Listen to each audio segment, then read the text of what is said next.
insanity, right? It's a problem of the brain. There's a person who wants to stop doing something, but they can't.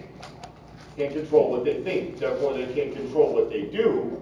So what I'm truly powerless over is my thoughts, and what I truly can't manage is my actions. Step one, right?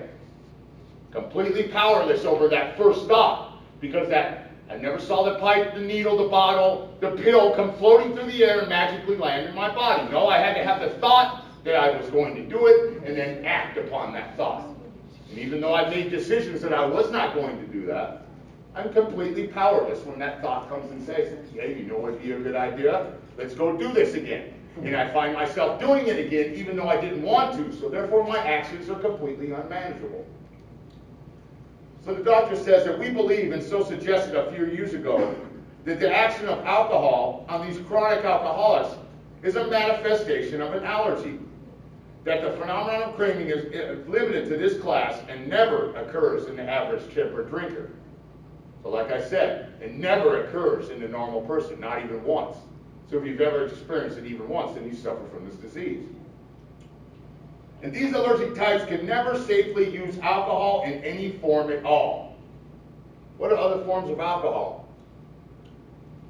Meth, heroin, right? Coke, pills. Wow, this is Alcoholics Anonymous, but they're already talking about drugs. That's fucking kind of crazy, you don't you think?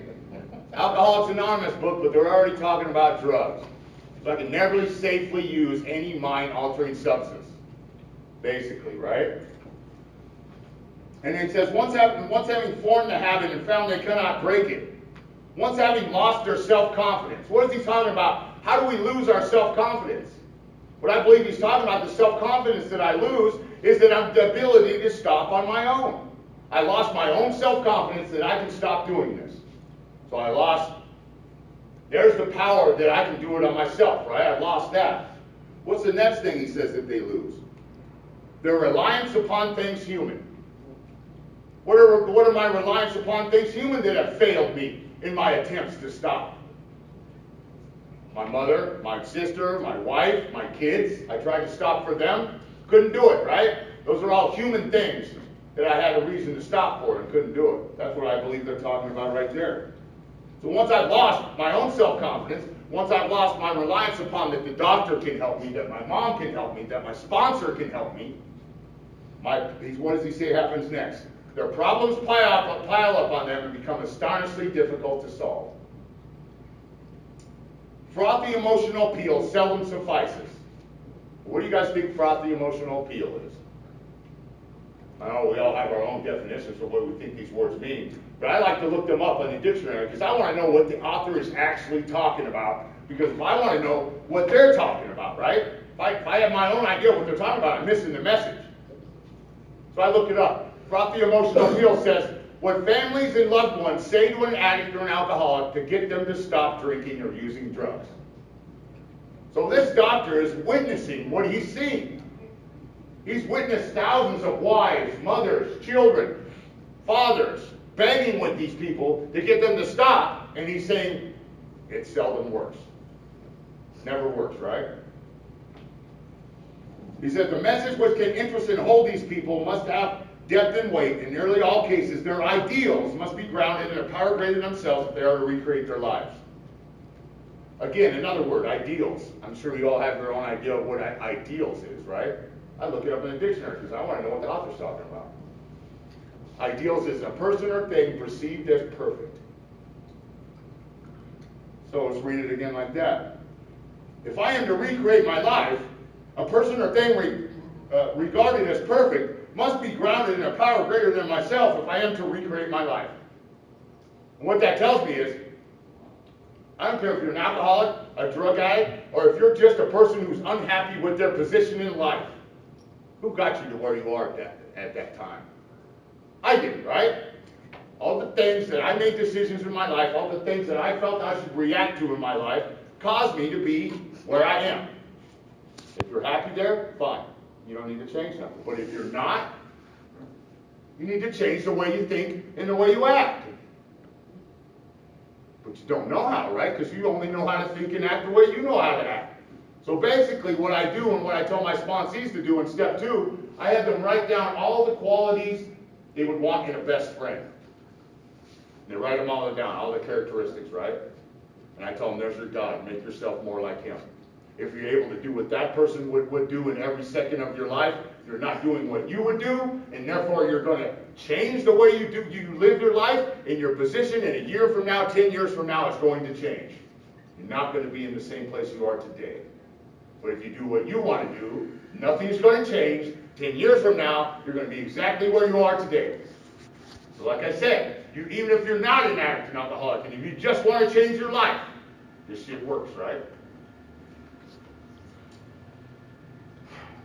So I'd like to go on from there. The doctor says that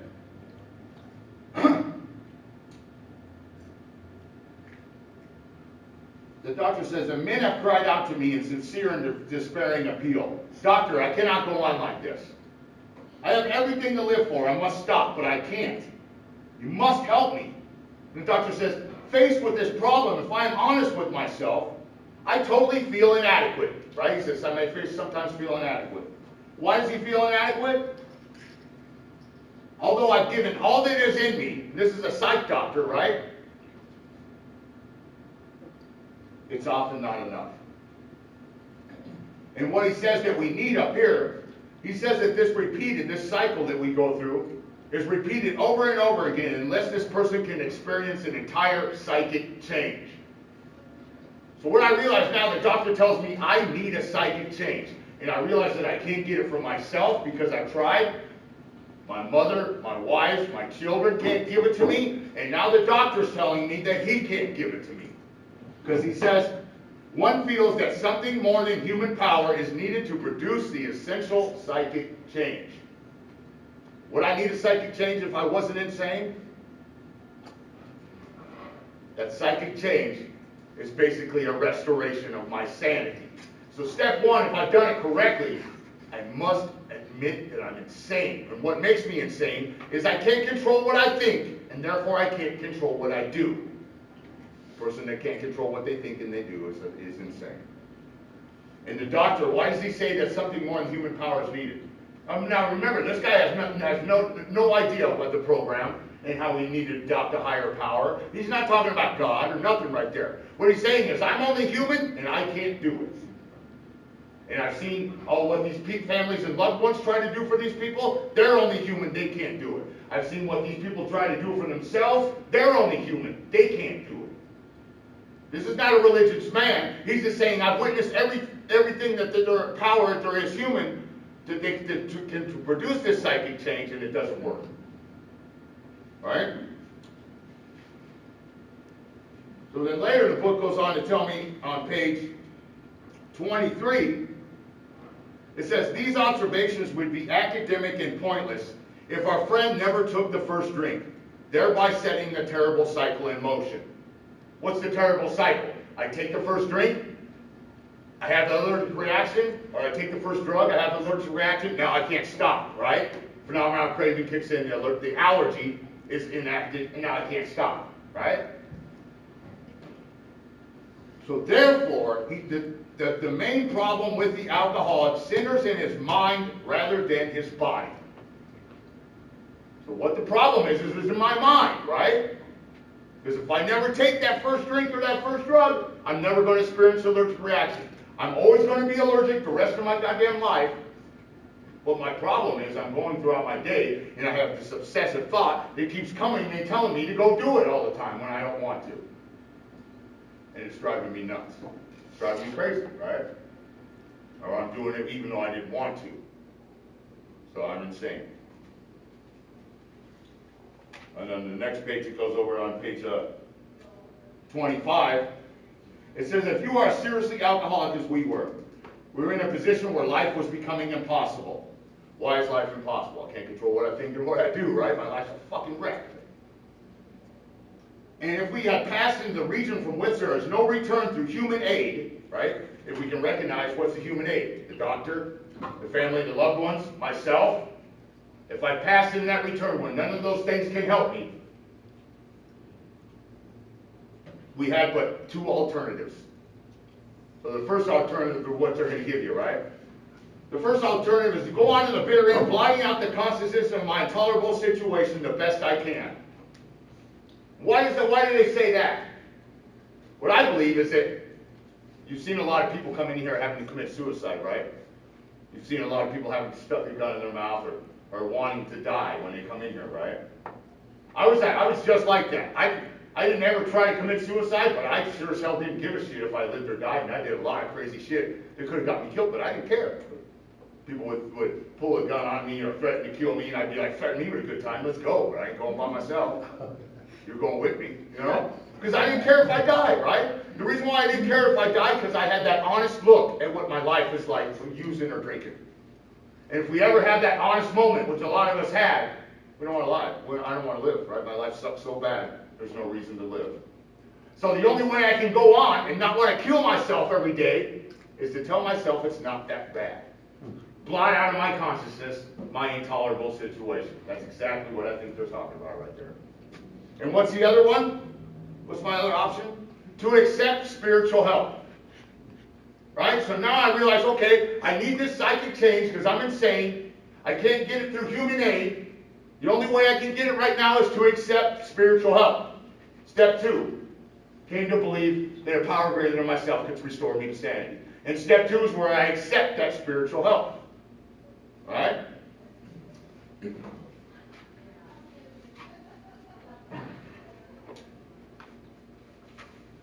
So we'll go on from there to, I want to go to page 64. Because now it's going to tell me what's going on. So all I've done is accepted that spiritual help so far, right? I realize I'm insane. I realize I need a psychic change. I realize I can't get it from my mom, my parents, myself, the doctor. Can't get it from none of that. So I need to accept spiritual help, and I'm willing to do that. Okay, I'll accept this spiritual help. Say page 64, it says, resentment is the #1 offender. It destroys more alcoholics than anything else. From it stem all forms of spiritual disease. For we have not only been mentally and physically ill, what does our disease lie? Obsession of the mind, allergy of the body, right? Mentally and physically. But we have been spiritually sick. When the spiritual malady is overcome, we will straighten out mentally and physically. So wow, I realize now, okay, I need a psychic change. I need to accept spiritual help. But I can pray until I'm blue in the face and accept it all I want, but I can't get it because I'm spiritually sick. So what I've done is what I do in step 3 is I make a decision. I mean, all I'm doing is making a decision. I haven't experienced anything yet. All I'm doing is saying, look, I'm making the decision to turn my will and my life over to the care of God as I understand it. Why am I doing that? Where does the will live? If I try to will something, what am I doing? Where does it live in me? Your mind. My thoughts, right? What's going to control my life? Your my actions, right? Isn't that the exact same fucking things that I'm powerless over? Isn't that exactly why I'm insane? So if I live in my own thoughts and my own actions, I'm still insane. So all I've done in step 3 is make a decision to turn my thoughts and my actions over to that thing that I'm willing to accept spiritual help from in step 2. Now step 4 says,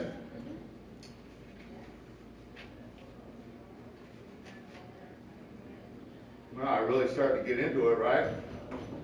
Step 4 says, next we launched on a course of vigorous action. The first step was a personal house cleaning, which many of us had never attempted. Though our decision was a vital and crucial step. What the fuck decision do you think they're talking about right there?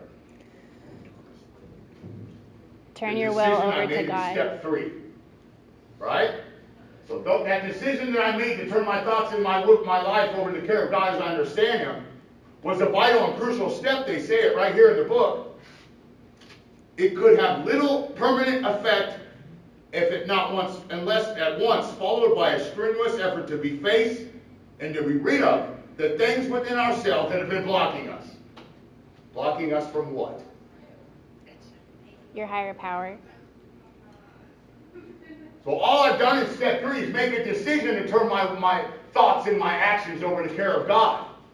But I have all this stuff that's blocking me from receiving those thoughts and those actions.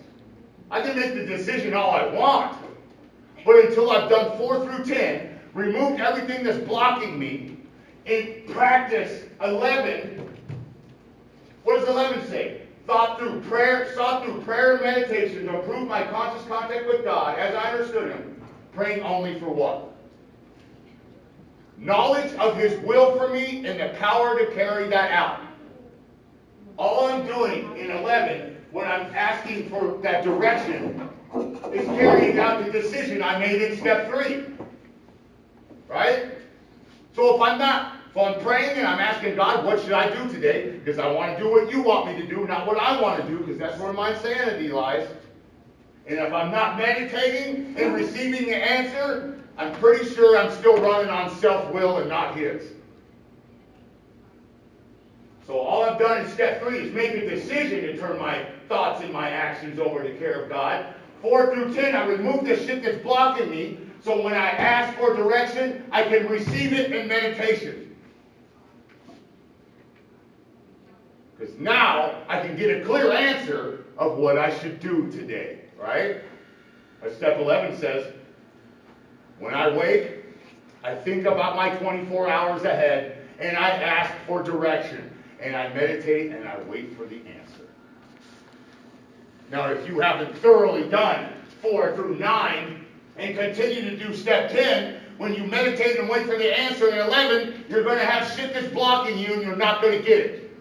You're not going to receive the answer. And you're still going to be living in self-will and you're still going to be insane. Very simple program. Makes sense to me. Right?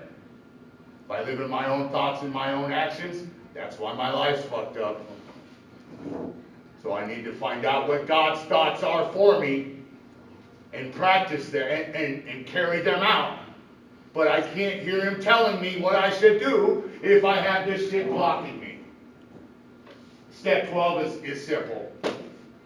Having gotten this spiritual awakening. The spiritual awakening for me is when I receive in my meditation what I should do. I do it, and my life changes, and I fucking have the psychic change that the doctor told me I needed. And all I do is carry the message to others to give back the thing that was so freely given to me. That's all step 12 is. Simple program. Follow it, it works. Thanks. Thank you.